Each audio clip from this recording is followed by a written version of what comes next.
Shalom, puji Tuhan, shalom dimanapun kekasih Tuhan, saya sapa dari sini.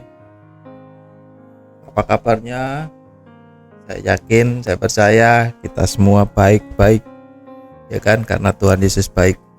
Sebelum kita mendengarkan pesan Tuhan buat hari ini, ayo kita berdoa terlebih dahulu. Kita tutup mata, kita fokus masuk dalam hadirat Tuhan untuk kita berdoa, dan sebentar kita akan mendengarkan firman Tuhan.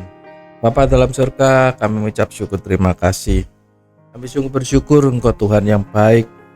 Kami memiliki Allah yang luar biasa, Allah yang kami kenal, Allah yang kami sembah di dalam Yesus Kristus Tuhan. Kami mengucap syukur terima kasih Tuhan untuk segala kebaikan Tuhan, segala kemurahan Tuhan. Sampai hari ini kami ada, semuanya oleh karena kebaikan Tuhan, semuanya oleh karena kemurahan Tuhan. Bukan oleh karena kepandaian kami, bukan oleh karena kuat gagah kami, bukan oleh karena kami sebagai manusia yang luar biasa, bukan. Tapi sekali lagi, semuanya dalam pimpinan Tuhan, dalam penyertaan-Mu Tuhan, sehingga kami boleh ada sampai hari ini. Itu semua karena kemurahan dan kebaikan Tuhan. Bapa dalam surga, sebentar kami akan mendengarkan firman-Mu. Kami siapkan hati dan pikiran kami untuk menerima setiap benih firman-Mu, untuk boleh kami terima dan kami renungkan, terlebih lagi untuk kami lakukan dalam kehidupan kami sehari-hari. Kami mengucap syukur terima kasih Tuhan. Kami mengucap syukur hanya di dalam satu nama, dalam nama Tuhan Yesus Kristus. Haleluya, amin. Oke, shalom semuanya. Buat tema hari ini yang bisa saya sampaikan, kita sebagai terang. Sekali lagi temanya, kita sebagai terang, atau kita adalah terang. Saudara dan saya adalah terang. Terang yang bagaimana? Yaitu terang dunia. Kenapa dikatakan kita sebagai terang dunia? Karena hidup kita ada terang. Hidup kita ada terang. Siapa terang itu? Yesus Kristus. Hidup kita karena ada Yesus Kristus. Lewat Roh Kudus ada dalam kehidupan saudara dan saya, yaitu terang itu tadi, yaitu Yesus Kristus itu tadi ada dalam diri saudara, sehingga saudara menjadi terang. Terang dunia, orang di sekitar kita, ya kan? Saudara dan saya disebut, katakan terang dunia. Kita adalah terang dunia. Oke. Sebelumnya saya mengajak untuk kita baca, kita buka Alkitab kita baca firman Tuhan dari Matius pasal 5. Matius pasal 5 ayat 13 sampai dengan ayat 16. Matius pasal 5 ayat 13 sampai dengan ayat 16. Saya tunggu kita ketemu. Matius pasal 5 ayat 13 sampai dengan 16. Oke, kita baca bareng-bareng ya. Perikopnya di situ ditulis garam dunia dan terang dunia. Sekali lagi, garam dunia dan terang dunia. Oke, 13. Kamu adalah apa? Garam dunia. Jika garam itu menjadi tawar, dengan apakah ia diasinkan? Tidak ada lagi gunanya selain dibuang lalu dan apa? Diinjak orang. 14. Kamu adalah terang dunia.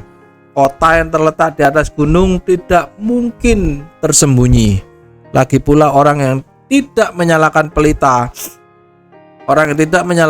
lalu meletakkannya di bawah gantang. Orang nggak mungkin menyalakan pelita lalu meletakkan di bawah gantang, melainkan di mana? Di atas kaki dian, sehingga apa? Menerangi semua orang di dalam rumah itu. Ayat 16 di sini katakan, demikianlah hendaknya apa? Terangmu bercahaya di depan orang. Sekali lagi ayat 16, demikianlah hendaknya terangmu bercahaya di depan orang, supaya mereka melihat perbuatanmu yang baik dan memuliakan Bapamu yang di surga. Sekali lagi ayat 16 kita baca bareng-bareng. Demikianlah hendaknya terangmu bercahaya di depan orang, supaya mereka melihat perbuatan saudara dan saya yang baik dan ikut memuliakan Bapa kita yang di surga. Firman Tuhan katakan, demikianlah hendaknya terangmu bercahaya. Kita sebagai anak-anak terang, hendaklah kita juga memancarkan terang itu. Bercahaya, memancarkan terang itu. Sehingga apa? Orang-orang di sekitar kita, di sekeliling kita, itu bisa melihat ada terang itu tadi. Saudara, nggak bisa kita bilang, aku ini orang Kristen yang biasa-biasa aja. Aku ini orang Kristen yang nggak perlu tampil, nggak perlu ditunjuk-tunjukin, nggak perlu dipamer-pamerin. Nah, apanya dulu? Ya kan? Apanya dulu? Kalau saudara yang dipamerno itu sesuatu yang saudara bangga-banggakan itu hal dunia, daging, lah ya bener, jangan dipamerin. Itu daging, itu dunia, nggak sepatutnya, nggak sewajarnya, ya kan? Karena itu daging, hal-hal daging, bahkan hal-hal daging itu berbau dosa. Firman Tuhan katakan dosa, tetapi hidup dipimpin oleh roh, ya kan? Daging dan roh bertentangan, berlawanan. Saudara, orang-orang yang dipimpin oleh roh, kita hidup sebagai terang. Kita harus bercahaya, kita harus bersinar, semakin terus bersinar. Gak ada kita bilang, kalau saya pernah dengar, saya ini cuma lilin-lilin kecil. Lilin-lilin kecil, ya kan? Apa artinya? Hati-hati dengan perkataan kita. Yang namanya lilin-lilin kecil itu, hati-hati dengan perkataan kita. Kena angin sedikit aja, udah mati ya apinya. Saudara dan saya, bukan dikatakan firman Tuhan gak pernah mengatakan kita ini lilin-lilin kecil. Ada. Tapi firman Tuhan bilang terang dunia. Bisa ngerti gambarannya? Terang dunia, bisa menerangi dunia dimanapun kita berada. Bahkan firman Tuhan bilang gini, kota yang ada di atas gunung itu gak bisa disembunyiin, pasti akan terlihat. Orang yang menyalakan pelita juga sama. Nggak mungkin orang menyalakan pelita tapi ditaruh di bawah, disembunyikan di dalam lemari, ditaruh di bawah meja, atau ditaruh yang sesuatu yang di bawah disembunyikan, disimpan. Nyalain pelita lalu disembunyikan, taruh bawah. Nggak mungkin. Apa tujuannya dia kalau nyalain pelita tapi terus disembunyiin, dimasukin? Nggak ada gunanya kan? Sama. Saudara juga dikatakan sebagai garam dunia. Harus bisa mengasinkan makanan, kalau ada garamnya jadi enak. Ibu-ibu di tempat sini, ayo coba kalau masak gak usah dikasih garam, kan rasanya apa? Anyep ya gitu. Ya mungkin ada orang yang gak bisa makan garam banyak, ya kan, gak boleh makan asin-asin. Ya udah, oke, kasih sedikit atau diganti garam yang lainnya dikit. Tapi tetap kalau begitu ada bumbunya, ada garamnya, kan jadi sedap, jadi enak gitu kan. Sama kalau saudara jadi garam, kalau nggak bisa membuat di sekitar kita menjadi enak, menyenangkan, mengasihkan, itu nggak ada gunanya. Firman Tuhan seperti garam itu nggak ada asa asinnya. Mau dibuat apa? Nggak ada. Kita dibuang, diinjek-injek orang. Perhatikan, Kekasih Tuhan, kita dengar pesan Tuhan buat hari ini. Kita perhatikan sungguh-sungguh. Kalau saudara nggak bisa jadi garam dunia, kalau saudara nggak bisa jadi terang dunia, ya kan? Firman Tuhan bilang, hendaklah kamu jangan setengah-setengah, nggak dingin juga nggak panas, suam-suam kuku. Firman Tuhan bilang apa? Kamu akan dimuntahkan. Artinya apa? Kalau mau panas, panas. Kalau mau dingin, dingin sekalian. Jangan suam-suam kuku. Panas enggak, dingin enggak, tengah-tengah. Firman Tuhan katakan kamu akan dimuntahkan oleh Tuhan. Panas untuk Tuhan. Lebih panas lagi untuk Tuhan.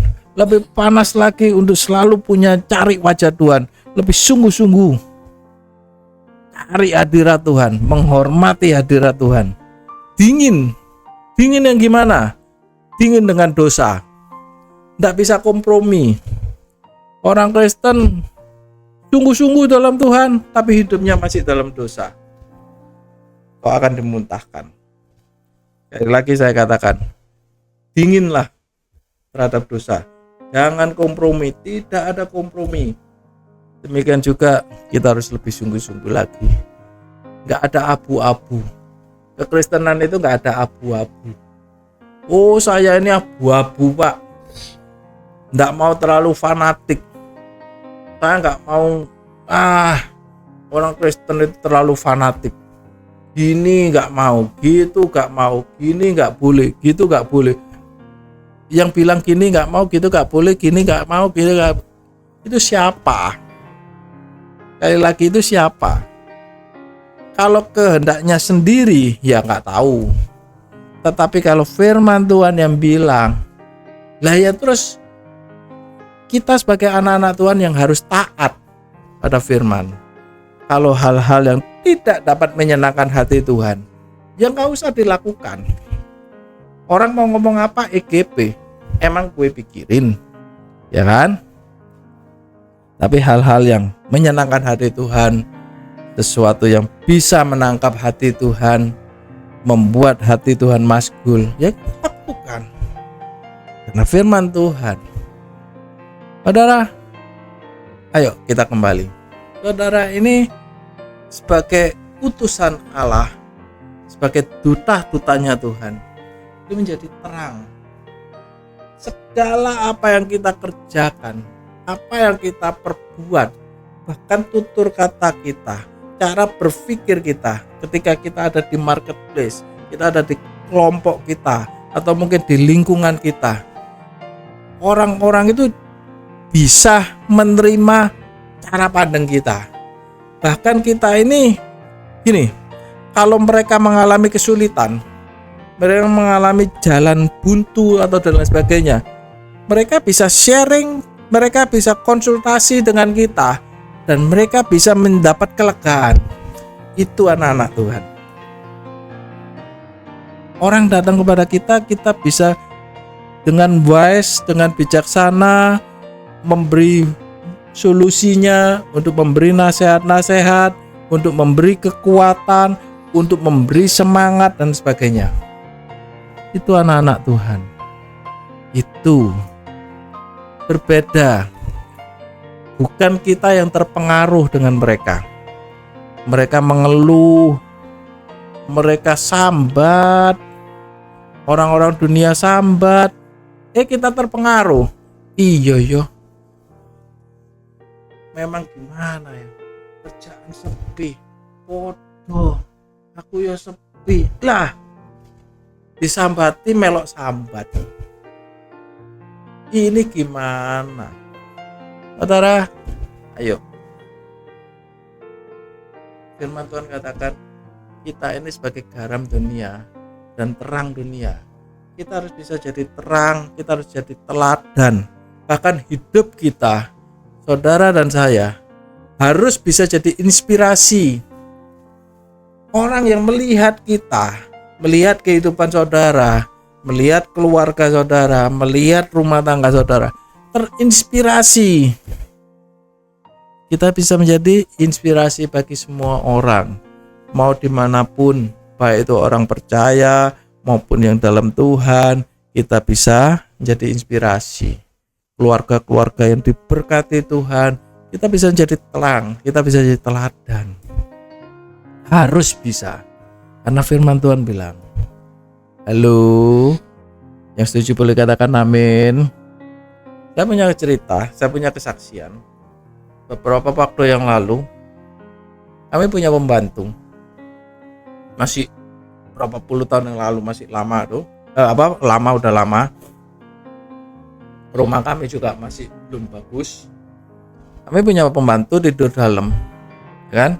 Singkat cerita, pembantu ini kami baru dapat dari desa. Kami ambil sendiri, ketemu orang tuanya, dan orang tuanya baru mau ngelepas anaknya karena tahu kami. Kita tunjukin KTP kalau kita tinggal di sini, Sidoarjo dan sebagainya, ya kan? Oke, orang tuanya catat alamat kami, lalu dilepas anaknya. Lah si mbaknya ini itu baru punya baby. Kalau nggak salah ingat waktu itu babynya masih belum ada setahun lah, hitungan bulan gitu. Karena kebutuhan ekonomi dia juga harus kerja, orang tuanya juga kurang ada kan. Jadi mau nggak mau mamanya harus kerja ikut kami, jadi mbaknya ini kerja ikut kami, anaknya dititipin mbahnya, kakek neneknya di desa. Pamitan ikut kami sampai di rumah kami. Dia kerja 2 hari, seminggu, 2 minggu dan seterusnya, saya lupa persisnya. Suatu hari si mbak ini nemuin istri saya, lalu cerita dia, Cik,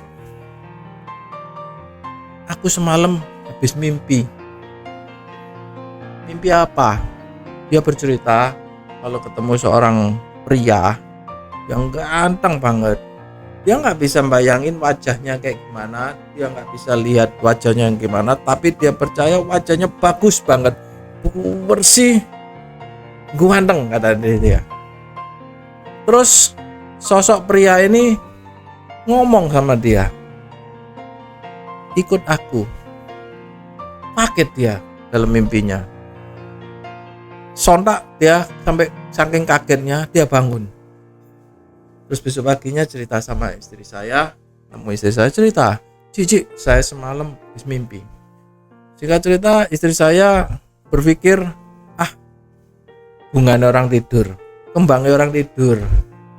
Udahlah, mungkin kamu lagi kasmaran jatuh cinta ya? Enggak, Cik, enggak. Ya udahlah, paling bunga orang tidur. Berapa hari kemudian mimpi lagi dia. Besok paginya ketemu istri saya, cerita lagi, kalau habis didatengin seorang cowok pria yang ganteng tampangnya, bersih kulitnya, mukanya bercahaya bagus kata dia, pokoknya bagus banget. Dan ketika ketemu dengan saya, dia ngomong itu rasanya hatinya ayem gitu. Dia nggak bisa nyebut sesuatu sama kayak kita, enggak. Tapi dia bilang, rasanya ayem gitu hatiku. Istri saya cuman bilang, cuman kembangnya orang tidur. Udahlah. Ya udah. Akhirnya sampai terjadi 3 kali dia bermimpi. Yang kali ketiga cerita lagi sama istri saya sama. Ketika dia ketemu pagi cerita sama istri saya juga ngalami hal sama. Bilang, cuman kembangnya orang tidur, bilangnya gitu. Ya udah. Suatu hari kemudian selang beberapa hari, mbaknya ini naik tangga untuk mau jemur pakaian. Waktu itu tempat jemurnya di lantai 2. Nah, ketika dia naik di tempat jemuran itu, dia nggak sengaja waktu dia naik noleh di belakang meja tulis saya. Itu ada satu gambar gitu, sosok satu gambar. Terus dia teriak, tadi Istri saya kaget, loh ada apa gitu kan. Itu Cik, orangnya yang datang dalam mimpi saya. Dia duding itu gambar yang ada di belakang meja tulis saya, itu orangnya kayak gitu. Nah, istri saya baru ngeh dan ngomong, itu Tuhan Yesus, Tuhan kami, Tuhannya orang Kristen yang kami sembah, yang kami percaya, yang kami muliakan. Kami berdoa selalu sama Tuhan Yesus. Iya kayak itu. Ngajak saya, ikut aku, ngomongnya gitu. Hati saya ayem, tapi saya juga nggak ngerti, bingung ya. Akhirnya singkat cerita, istri saya baru ngeh kalau ini yang datang dalam mimpinya yaitu Tuhan Yesus. Nah, yang jadi pertanyaannya, kok bisa si mbaknya ini dari seberang bisa dapat mimpi ketemu Tuhan Yesus, didatangi Tuhan Yesus? Ya saya percaya itu memang kedaulatan Tuhan, kehendak Tuhan. Tapi satu hal, bukan cuma sampai berhenti di situ. Saya sering khotbah di mana-mana, saya sampaikan pada jemaat. Karena apa? Aura di rumah saya, sona di rumah saya, itu ada hadirat Allah. Saya sebagai anak Tuhan, saya sebagai orang percaya, saya sebagai anak-anak Allah, ya kan, selalu ada hadirat Tuhan di rumah saya. Karena apa? Karena kami sekeluarga adalah terang dunia.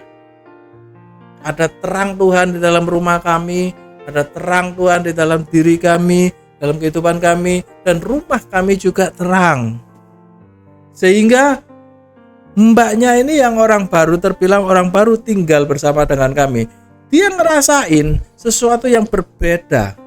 Mbak ini sampai kesaksian sama istri saya selama kerja di tempat-tempat yang lain, saya nggak bisa ngerasain lebih enjoy, lebih enak kok rasanya kerja di sini ya. Hati saya lebih enak, katanya dia, lebih ayem. Walaupun saya masih baru kerja, nggak tahu kenapa. Nah, oke, satu resep saya sampaikan buat saudara bisa mulai nangkep ya.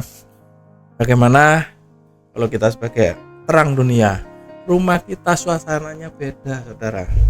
Orang yang tinggal kita sendiri, pribadi lepas pribadi, atau keluarga, itu merasakan ada perbedaan. Apalagi orang lain, apalagi ya kan? Ya katakan orang seberang, orang yang nggak percaya Tuhan, merasakan ada sesuatu yang berbeda. Sesuatu yang berbedanya bukan hal-hal yang menakutkan, hal-hal yang menjijikkan, hal-hal yang negatif-negatif, bukan, berbeda. Hal itu beda. Tetapi ada satu damai sejahtera, ada satu sukacita, ada satu ketenangan bagi rumah orang percaya.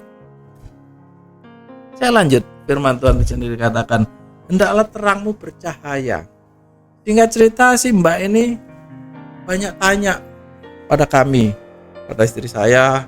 Lalu istri saya tanyakan sama saya jelasin bla bla bla bla bla bla bla bla bla. Banyak hal. Dia konseling, dia sharing, dia konseling sama saya. Ya udah, apa dia tanyain saya jawab.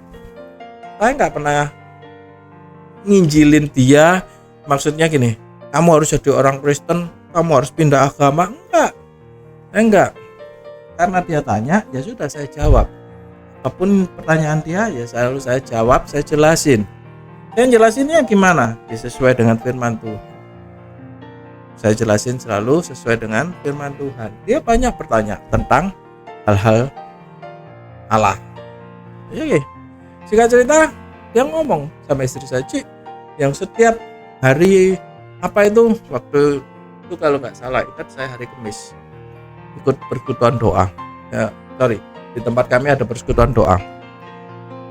Yang di tempat itu, Cik, yang ikut persekutuan doa itu ke mana itu, ke gereja, ada yang ngomong gitu. Oh ya, persekutuan doa. Saya boleh ikut sih. Yes. Satu poin, perhatikan.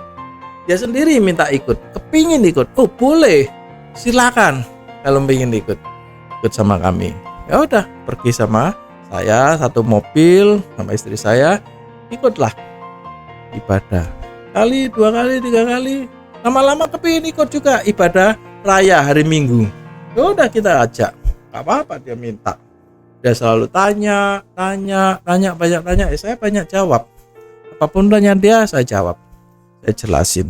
Cuman itu aja kok. Nggak pakai repot-repot. Nggak sesuatu yang aneh-aneh, nggak. Karena dia tanya, saya jawab. Kan gitu. Masa dia tanya, saya diemin, saya cuekin. Kan enggak. Nah, cerita dia minta ke gereja. Ibadah raya sama kita sama-sama. Ya udah, saya ajak juga. Singkat cerita, setelah itu gak lama, suatu hari pulang dari gereja, tiba-tiba dia tuh ngomong sendiri, Cik, orang Kristen itu harus dibaptis ya. Kenapa dibaptis? Sama istri saya dipanggilin saya disuruh jelasin karena saya yang sebagai hamba Tuhan. Saya jelasin kenapa orang Kristen dibaptis. Mengapa orang Kristen harus dibaptis? Apakah itu baptisan selam? Saya jelasin semua, saya jelasin. Ketika saya jelasin, banyak saya jelasin sama dia. Terus dia ngomong, Cik, saya mau dibaptis. Saya mau terima Tuhan Yesus. Wow, haleluya. Gak kakek mulut cangcing cung pempong. Saya carikan waktu, saya carikan tepat. Saya serahkan ke gereja untuk katekisasi sebentar, terus dibaptis dalam nama Tuhan Yesus, Allah Bapa, Putra dan Roh Kudus. Dia percaya bahwa Yesus Kristus adalah Tuhan, dengan hati percaya, dengan lidah mengaku bahwa Yesus adalah Tuhan, dengan hati percaya pada hari ketiga dia dibangkitkan dan naik ke surga, duduk bersama Allah Bapa dan memberikan Roh Kudusnya bersama tinggal dengan kita semua sebagai terang Tuhan. Kekasih Tuhan, perhatikan penginjilan yang paling benar, penginjilan paling efektif itu bukan saudara pinter-pinternya berdebat, bukan kita pinter-pinternya ngomong ayat, bukan kita pinter-pinternya mau otot-ototan tentang firman Tuhan. Salah, no. Saudara mau ngomong merasa yakin paling pinter, tidak ada gunanya. Tetapi yang penting firman Tuhan bilang, katakan kita sebagai terang dunia. Ketika kita sebagai terang dunia, orang di sekitar kita itu bisa melihat perbuatan kita. Ketika mereka melihat perbuatan kita, ikut memuliakan Bapa kita. Yang tidak percaya, terima Tuhan Yesus, mempermuliakan nama Tuhan Yesus Kristus. Amin. Paling gampang itu bisa dilihat. Saudara sebagai anak-anak terang, sebagai orang percaya yang hidupnya benar-benar cinta Tuhan, takut Tuhan, itu bukan di gereja. Kalau orang di gereja itu jadi malaikat semua. Malaikatnya sampai sungkan, kan? Semua jadi malaikat, ya kan? Tapi begitu keluar dari pintu gereja, apalagi kondisinya mobil macet, sepeda motor macet, pepet-pepetan, desek-desekan, balapan keluar semua. Nah itu baru kelihatan. Ada guyonannya sampai gini. Lucifer itu sampai, iblis itu sampai minta pensiun. Ngomong sama Tuhan, aku tak pensiun aja. Loh kenapa kok pensiun? Ya kan? Tuhan tanya, kenapa kok minta pensiun? Iblis minta pensiun. Iya, karena manusia di bumi sudah jadi kayak iblis semua. Aduh, ini guyonan saudara, ya kan? Tapi walaupun guyonan, ayo, saya percaya gak ada yang kayak gini. Kita sebagai anak-anak Tuhan, kita harus bisa jadi terang. Kita harus bisa jadi teladan dimanapun orang, sehingga melihat perbuatan kita. Gak cuman mulutnya aja, tapi perbuatan kita, cara berpikir kita, tutur kata kita. Orang itu membuat senang, nerima, dan bahkan mau sharing, mau tukar pikiran, mau konseling dengan kita, dan kita memberi jawabannya juga penuh dengan hikmat Tuhan. sehingga orang mendengarkan itu mendapat jawaban, bukan perdebatan. Sekali lagi, bukan perdebatan. Amin. Firman Tuhan bukan untuk diperdebatkan. Sekali lagi, firman Tuhan bukan untuk diperdebatkan, tapi firman Tuhan untuk dilakukan. Kita nggak perlu berdebat. Oke, saya rasa cukup sampai di sini. Ayo, hidup kita mulai saat ini, saudara disebut sebagai terang dunia. Saudara dan saya harus, karena firman Tuhan katakan, engkau adalah terang dunia, saya adalah terang dunia. Orang-orang di sekitar kita, siapapun itu, bisa menikmati, bisa melihat, oh ini loh terang, ini loh anak Tuhan, ini loh orang Kristen kayak gini, iya orang Kristen kayak gini. Nah, itu yang luar biasa. Oke, cukup sampai di sini. Ayo kita tutup, kita berdoa, kita pejamkan mata. Bapa dalam surga, kami mengucap syukur, terima kasih Tuhan, Kau sungguh baik. Kami sudah mendengarkan pesan-Mu untuk kami adalah terang dunia. Panggilan kami, Engkau sudah menentukan kami, Engkau sudah menjadikan kami sebagai terang dunia. Oleh karena itu, kami sebagai terang dunia, kami harus bisa menjadi teladan. Kami harus bisa menerangi siapapun orang di sekitar kami, sehingga orang di sekitar kami bisa melihat setiap perbuatan kami, melihat tutur kata kami, cara berpikir kami. Kami sebagai anak-anak Tuhan yang luar biasa, ada hikmat, ada kebijaksanaan, ada kasih Tuhan yang lebih-lebih lagi, yang luar biasa.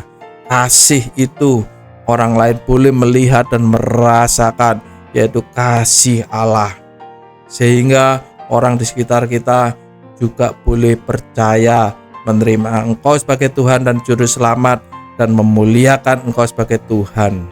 Terima kasih Tuhan, terima kasih.